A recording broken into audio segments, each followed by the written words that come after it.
Les voitures et serrures Bluetooth LE peuvent être déverrouillées à distance et à votre insu. Les chercheurs en sécurité du NCC Group ont réussi à détourner le Bluetooth Low Energy, utilisé par de nombreuses serrures connectées, qu'elles soient installées sur la porte de votre maison ou dans votre voiture, pour les déverrouiller à distance. Cette attaque a été testée sur des voitures conçues par Tesla, ainsi que sur des serrures connectées de la marque Kevo. Mais elle devrait fonctionner sur tous les appareils qui reposent sur la même technologie. Alors il y a beaucoup de prises, les prises connectées aussi en domotique, là, ça utilise cette technologie, donc bon, c'est pas très rassurant pour le coup.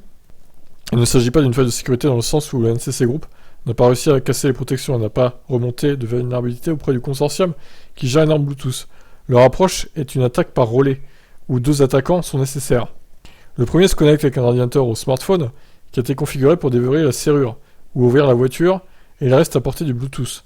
Le deuxième se place à proximité de la serrure ou de la voiture, avec un deuxième ordinateur qui est relié au précédent par Internet.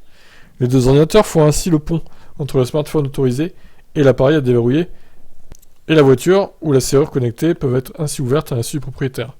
Dans la vidéo diffusée par la NCC Group, la voiture est non seulement ouverte, mais aussi démarrée, alors que le smartphone qui contient la clé n'est pas à proximité. C'est un ordinateur portable qui le remplace. Tant que le smartphone légitime est à la portée de l'autre ordinateur, et tant que les connexions entre les 2 ordi sont maintenues, eh ben la voiture n'y voit que du feu. Incroyable. Alors, raison de plus pour mettre un code PIN sur votre Tesla par exemple.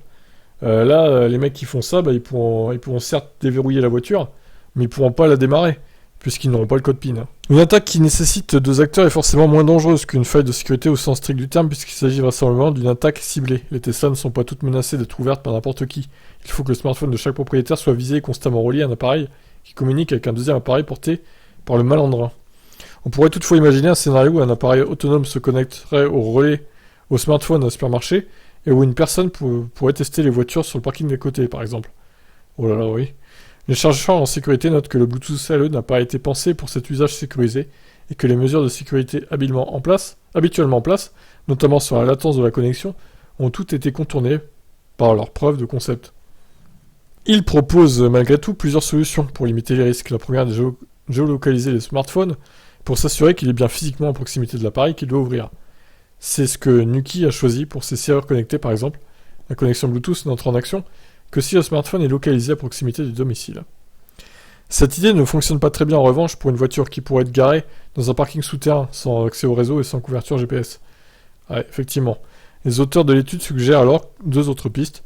Demander une confirmation sur le smartphone via un capteur biométrique ou un code à saisir sur l'écran, ou bien vérifier si le smartphone est en mouvement.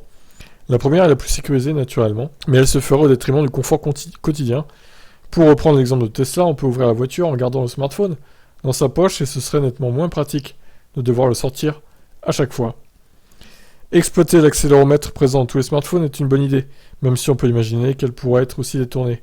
Le déverrouillage ne pourrait se faire que si le téléphone est bien en mouvement, ce qui est théoriquement toujours le cas si vous approchez d'une voiture ou d'une porte d'entrée, et se désactive automatiquement après une période d'inactivité.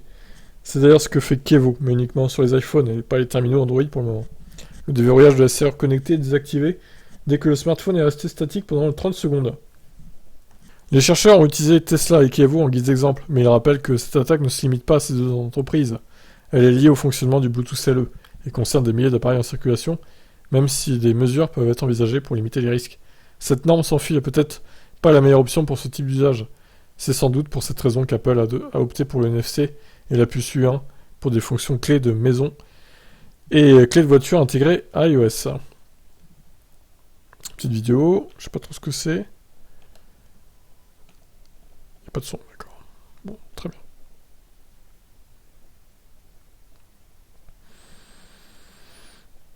bien. Super vidéo, franchement magnifique.